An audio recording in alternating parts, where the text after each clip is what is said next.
Welcome to Picton, the gateway to the beautiful Marlborough Sounds. Today we are here discussing why video is just so critical when you're selling your home. So when we transitioned from real estate into photography 4 years ago, it was quite evident and quite obvious that the preferred medium that the buyers really liked was video. Each day I look at all the new listings that come on the market in the top of the South region, and this is because I like to look at what the competition is, and I like to keep up with play with what's happening in the marketplace. So I analyse all the marketing material, and it doesn't matter where the property is placed in the marketplace and what price point it's at. I look at everything across the board. Doesn't matter who the agent is, what the company is, or what the property is. I analyse the hero shots, then I go through all the photos that are supplied with the listing, and then I look at the video if there is one. And for the last 4 years I have been somewhat perplexed as to why only 4 or 5% of what comes onto the market actually has video. All the data out there states that a property with video will have 4 times more inquiries, will sell faster, and will sell for more money.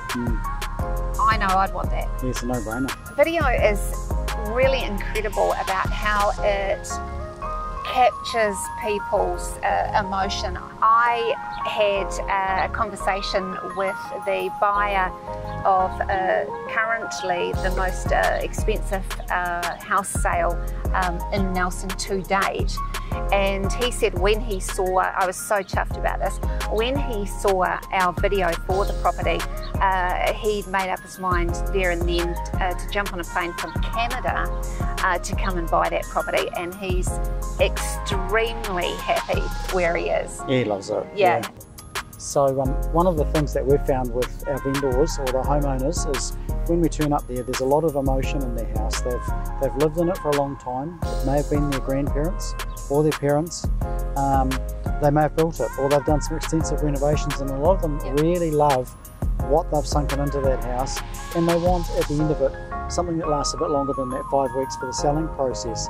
So they, quite often, we will provide them with a unbranded, edited version of the video for themselves as a keepsake, and you know, they love it. They can send it overseas to the kids, or especially now. Yeah, and the grandkids, and say this is the house. You may not have seen it yet, or do you remember coming here years ago?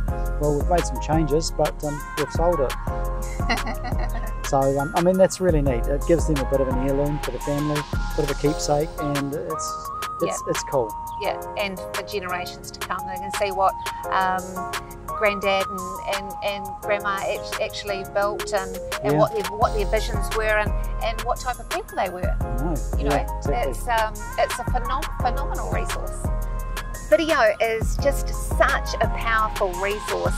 You just can't go past it. It has the biggest ROI of any content out there.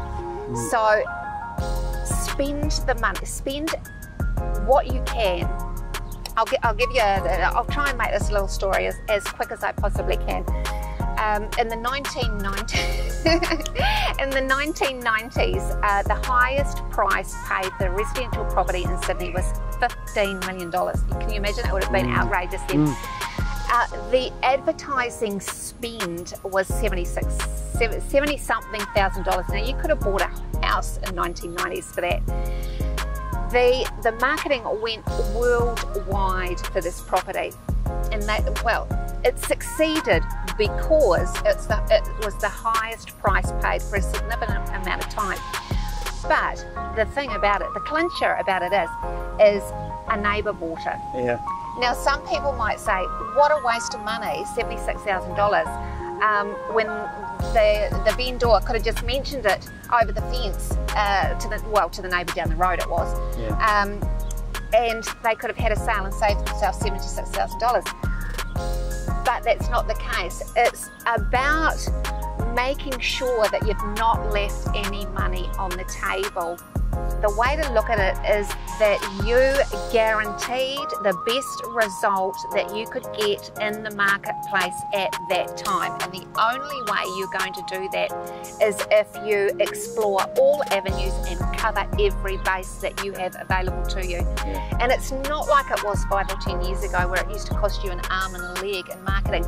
It used to be, rule of thumb, 1% of the property's value went on marketing. I've not heard of a huge marketing budget for so long. No. Things have become so economical compared to what they used to be. You can get, technology has gone so far that you can get so much dollar value. It's incredible. It is absolutely incredible. So you need to cover your bases, get the best marketing that you absolutely possibly can and afford, and get the best agent, of course. Now, we've said this before, and you're going to get sick of hearing this, but there's risks involved, and the risk of over-marketing is nowhere near as great as the risk of underselling. What I mean by that is, what's $10,000, for want of a better figure, what is $10,000 for peace of mind that you got the best price that was out there in the marketplace at that time?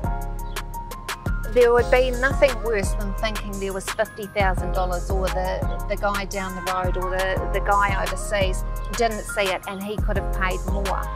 You've got to get it out there. You've got to get it out there on video, and you've got to get your property out there to as many people as you possibly can, which brings me actually to the next part, because video is really just one piece of the puzzle at the moment, and of course the other piece of the puzzle is social media.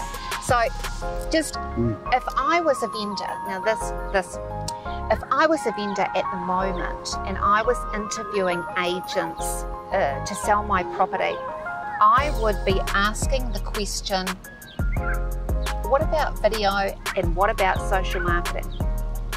And if somebody said back to me, we don't need to worry about that, that would be a big red flag. Absolutely. People today, the average, latest statistics is the average person today is spending 100 minutes watching video. We're now getting data in stating that inquiry is coming from social media posts, Facebook and Instagram. This is where people are seeing property. Firstly, before real estate sites, inquiry is coming to agents from these platforms directly. Now, these are for people that aren't currently in the marketplace. These are the people that see something, like it, want to buy it, and they will move to buy it. These aren't people that are currently in the marketplace that are looking for something else, have reason to be looking for something else. These are people that see something, it appeals, they want to buy it. Traditionally, it is the people that are not in the marketplace that see something they want to buy that pay the most. Huge point. It's just like the person that drives past a sign, they've driven down that road every day for the last 10 years and have always liked that house, have always said, if that ever came onto the market, I'm going to buy it. And the day they see that sign, you can guarantee they will get themselves into the market because they want to buy that house. Yeah, for sure. So video and social media advertising has to be where your focus is, because that's where the buyers are spending their time. That's where the buyers now are coming from, and it would be crazy not to fish where the fish are. Yeah. Hey. Hey. Absolutely. Yeah. So thanks again for your time. We hope that's maybe reinforced a few things that you didn't know, or maybe it's created questions. If you do have questions, feel free just to give us a call. We're happy to answer anything, or leave comments below. We'll get those answered too. So we're just going to leave you with a quick look of Picton. So remember, if you like this video, give us a thumbs up. If you want to see more of our videos, subscribe, and if you'd like to be notified when the new ones go live, hit that little subscription bell, and we'll see you again next time. Bye. Bye.